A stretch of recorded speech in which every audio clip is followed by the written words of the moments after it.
Welcome back to my channel MR fluent flow. ఈరోజు మనం ఈ వీడియో ద్వారా వర్బ్ యొక్క నిర్వచనము, వర్బ్లో ఉన్న రకాల గురించి తెలుసుకోవడానికి ప్రయత్నం చేద్దాం. అంతకంటే ముందు ఈ వీడియో మీకు నచ్చినట్టయితే లైక్ చేసి, షేర్ చేసి, సబ్స్క్రైబ్ చేసుకోవాల్సిందిగా కోరుతున్నాను. ఇక టాపిక్లోకి వెళ్ళిపోదాం.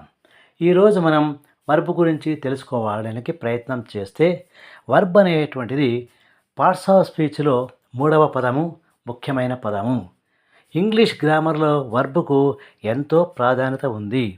ఈ వర్బ్ అనేటువంటిది ఒక వ్యక్తి, ఒక నౌన్ చేసే పనిని గురించి తెలియజేయడానికి ఉపయోగపడుతుంది. The word verb denotes about the actions of the nouns. ఒక వ్యక్తి ఏం చేస్తున్నాడు అని చెప్పడానికి ఉపయోగించే పదమే మనం ఇక్కడ వర్బ్గా చెప్పవచ్చు. Example, I wrote a letter. Wrote, నేను ఉత్తరం రాశాను. He eats an apple. Eats, అతను యాపిల్స్ తింటున్నాడు. ఇక్కడ ఒక వాక్యాన్ని మనం పరిశీలన చేస్తే అందులో 3 భాగాలుగా ఉంటాయి. అంటే ప్రతి వాక్యాన్ని కూడా 3 పార్ట్స్గా డివైడ్ చేయొచ్చు. First part, second part, third part. First పార్ట్ని మనం సబ్జెక్ట్ అంటాము. రెండవ పార్ట్ను వర్బ్ అంటాము. మూడవది ఆబ్జెక్ట్ అంటాము. కాబట్టి వర్బ్ అనేటువంటి లేనిదే ఆ వాక్యానికి అర్థం అనేది ఉండదు. కాబట్టి verb place an important role in the sentence. Without verb, there is no sentence and it does not provide a sufficient meaning. కాబట్టి వర్బ్ అనేటువంటిది చాలా ఇంపార్టెంట్. ఇకపోతే వర్బ్లో 3 రకాలుగా మనం గమనించవచ్చు. వాటి యొక్క ఉద్దేశాన్ని బట్టి, వాటి యొక్క అర్థాన్ని బట్టి, వాటి యొక్క అవసరాన్ని బట్టి మనము 3 రకాలుగా చెప్పాము. అవి గమనిస్తే అందులో మొదటిది transitive and intransitive verb.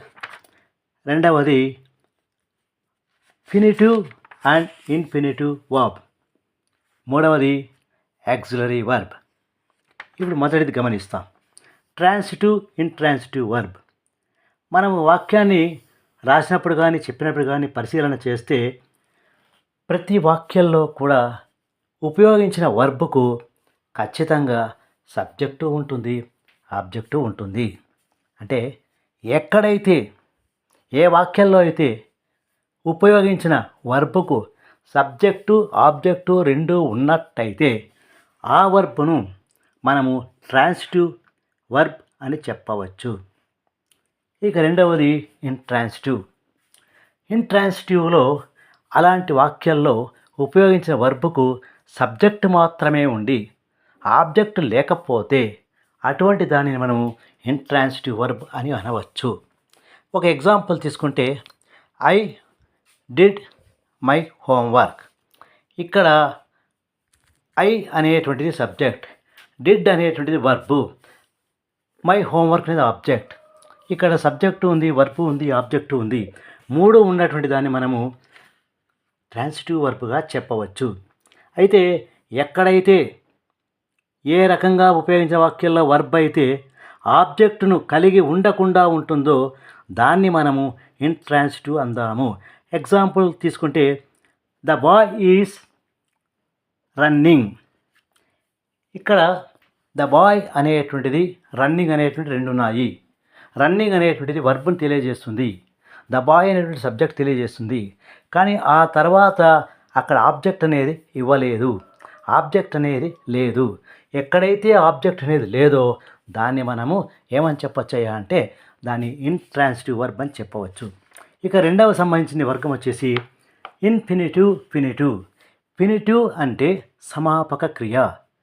The verb which provides a complete sense in its sentence. ఏ వాక్యంలో అయితే పరిపూర్ణమైనటువంటి అర్థాన్ని ఇవ్వగలిగినటువంటి వాక్యాన్ని, వర్బ్ను కలిగి ఉంటుందో అటువంటి వాక్యాన్ని మనము, ఆ వర్బ్ను మనము ఫినిటివ్ అంటే సమాపక క్రియ అని అనవచ్చు.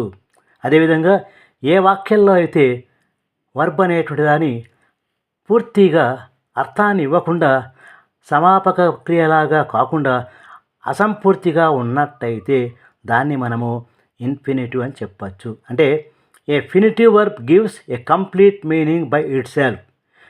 రెండవది వచ్చేసి an infinitive verb does not give complete sense.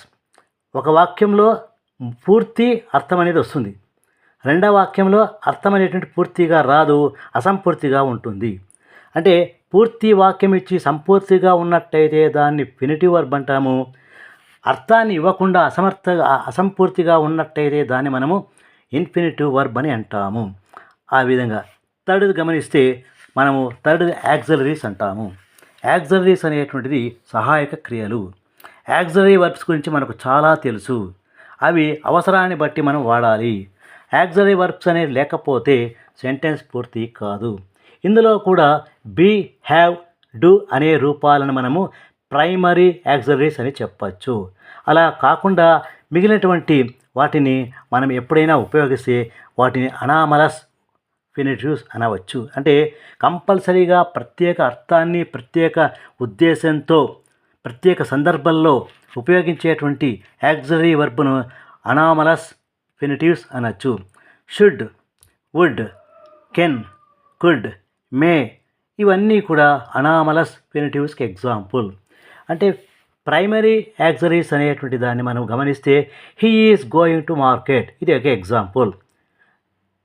తర్వాత you have seen this picture, ఇది ఒక ఎగ్జాంపుల్. అయితే అనామలస్ అనేటువంటి దాంట్లో గమనిస్తే you should do your work, he should do your work అంటే ప్రత్యేకంగా స్ట్రెస్ చేసి షుడ్ అనేది వాడాము కాబట్టి ఈ వాక్యం అనేటువంటిది అనామలస్ ఫినిటివ్ మాకు ఎగ్జాంపుల్గా చెప్పవచ్చు. కాబట్టి ఈరోజు వీడియోలో వర్బ్ యొక్క నిర్వచనము, వర్బ్లో ఉన్నటువంటి వివిధ రకాల గురించి తెలుసుకోవడం జరిగింది. కాబట్టి ఈ వీడియో మీకు నచ్చినట్లయితే లైక్ చేయండి, షేర్ చేయండి, సబ్స్క్రైబ్ చేసుకోండి, మర్చిపోకండి. Thank you.